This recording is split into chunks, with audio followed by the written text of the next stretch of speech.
2026년 2월 7일 아침, 전 세계 금융시장은 역사적인 이정표를 세웠습니다.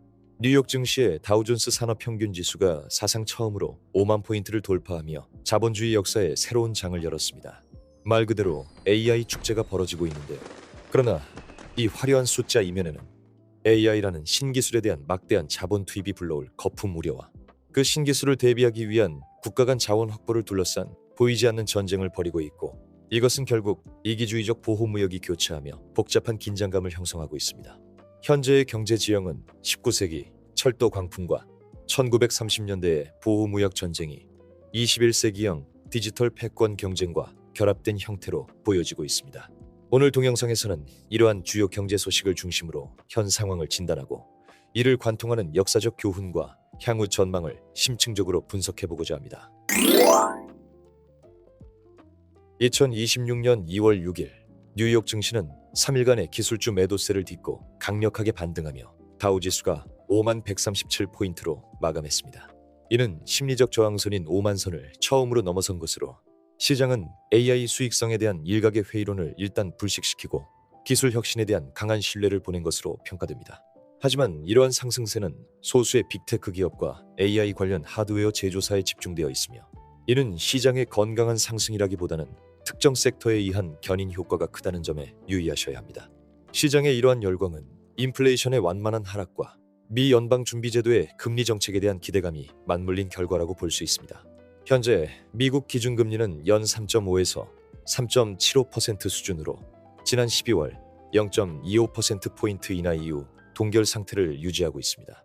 그러나 트럼프 행정부의 압박과 새롭게 임명될 예정인 케빈 워시 차기 연준 의장의 성향을 고려할 때 향후 금리 인하 속도가 가속화될 것이라는 낙관론이 시장을 지배하고 있습니다.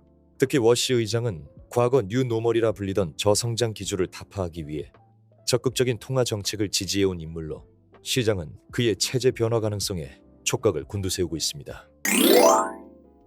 현재 글로벌 경제를 관통하는 가장 거대한 줄기는 빅테크 기업들의 AI 인프라 투자인데요. 2026년 한 해 동안 아마존, 알파벳, 메타, 마이크로소프트 등 4대 하이퍼스케일러들이 지출할 것으로 예상되는 자본 지출 총액은 약 6,500억 달러에 달합니다. 이는 전년 대비 무려 60% 이상 증가한 수치로 미국 역사상 단일 산업 분야에서 이루어진 가장 공격적인 투자 규모 중 하나로 기록될 것입니다. 이러한 투자는 결국 각 기업이 AI 패권을 선점하기 위해 사활을 걸고 있다는 것을 반증하는 것인데요. 메타의 경우 인공지능 슈퍼 인텔리전스, 즉 초지능 달성을 목표로 전년 대비 87%나 급증한 1,350억 달러를 투자하겠다고 발표했습니다. 아마존 역시 AI 칩 개발과 로봇공학, 위성통신 인프라를 포함해 2천억 달러를 투입할 계획입니다. 이러한 천문학적인 자금은 데이터 센터 건설과 엔비디아의 차세대 GPU, 그리고 고대 역폭 메모리 HBM 구매에 집중되고 있습니다. 이러한 막대한 투자는 과거 19세기의 철도 붐이나 1990년대의 통신 케이블 부설 시기와 놀라울 정도로 닮아 있습니다. 당시에도 새로운 기술이 세상을 바꿀 것이라는 열광 속에 자본이 쏟아져 들어왔고, 이는 일시적인 거품 붕괴로 이어졌으나 결국 현대 산업의 근간을 이루는 물리적 토대를 마련했습니다. 현재 AI 데이터 센터 구축 역시 단기적인 수익성 악화와 현금 흐름의 압박을 초래하고 있지만,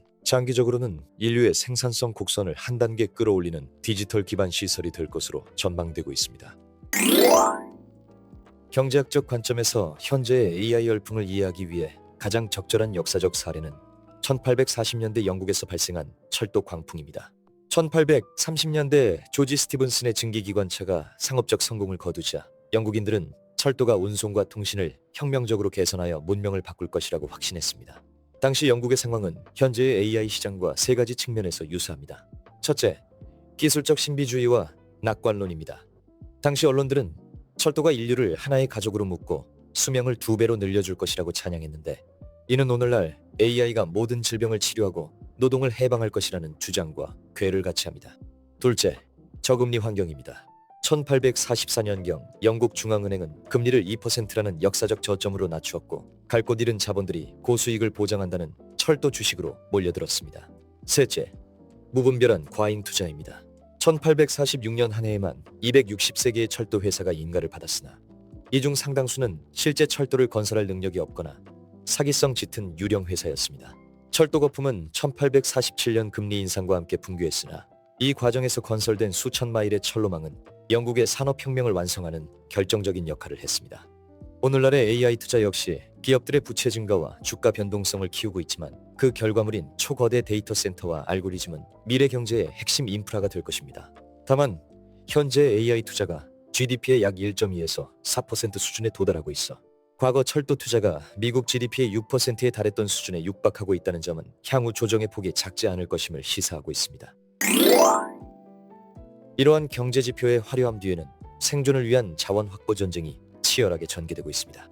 자금 투입 그 이면에는 AI 생산에 투입될 자연 광물이 우선적으로 필요해서인데요. 이에 트럼프 행정부는 중국의 히토류 독점 체제에 대응하기 위해 포제이 이니셔티브로 알려진 핵심 광물 협의체를 출범시켰습니다. 이는 전 세계 54개국과 유럽연합 EU가 참여하는 대규모 우방국 연합체로 첨단 산업의 필수 소재인 히토류와 리튬, 코발트 등의 공급망을 중국으로부터 완전히 분리하려는 목적을 가지고 있습니다. 미 국무부는 4G, 즉 Forum on Resource, Geostrategic Engagement 플랫폼을 통해 파트너 국가들 간의 채굴, 재련, 유통 정책을 통합 관리하기 시작했습니다. 특히 주목할 만한 조치는 미국의 프로젝트 볼트인데요. 이는 미국 수출입은행이 100억 달러 규모의 자금을 투입하여 전략광물 비축고를 건설하는 프로젝트로 중국의 공급 제한이나 가격 교란 행위로부터 자국 제조업을 보호하기 위한 일종의 자원 방패입니다. 중국은 이미 2025년 4월부터 7개 중히토류 품목에 대한 수출 통제를 실시했으며 이로 인해 미국과 유럽 내 히토류 가격은 중국 내수 가격의 6배까지 치솟았습니다. 이러한 상황에서 포제이 이니셔티브는 동맹국 내에서 생산된 광물에 대해 가격 하한제와 관세 혜택을 제공함으로써 채굴 비용이 높더라도 중국산 저가 공세에 무너지지 않도록 하는 경제적 보호막을 구축하고 있습니다. 한국은 이 이니셔티브의 초대 의장국으로서 향후 6개월간 공급망 다변화의 선봉에 서 있으며 이는 한국 반도체와 2차 전지 산업의 운명을 가를 중대한 변수가 될 것입니다. 미국은 우방국과 적대국을 가리지 않고 거래 기반 무역을 전개하고 있습니다. 최근 미국은 인도와의 관세를 기존 50%에서 18에서 25%로 인하하기로 잠정 합의했습니다. 그 조건으로 인도는 러시아산 원유 구매를 중단하고 미국 및 베네수엘라산 원유를 수입하기로 했습니다. 이는 경제적 실리보다 지정학적 안보와 에너지 패권을 우선시하는 미국의 전략적 선택입니다.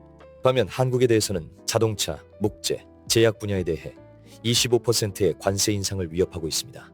트럼프 행정부는 한국 국회가 기존 무역 협정을 제대로 이행하지 않았다는 점을 명분으로 내세우고 있으나 실질적으로는 대미 무역 흑자를 기록 중인 한국으로부터 더 많은 양보를 얻어내려는 압박 전술로 풀이됩니다. 이러한 미국의 현재 관세 장벽 강화 추세는 20세기 경제사 최대의 실수로 꼽히는 1903년 스무트 홀리 관세법의 망령을 불러옵니다.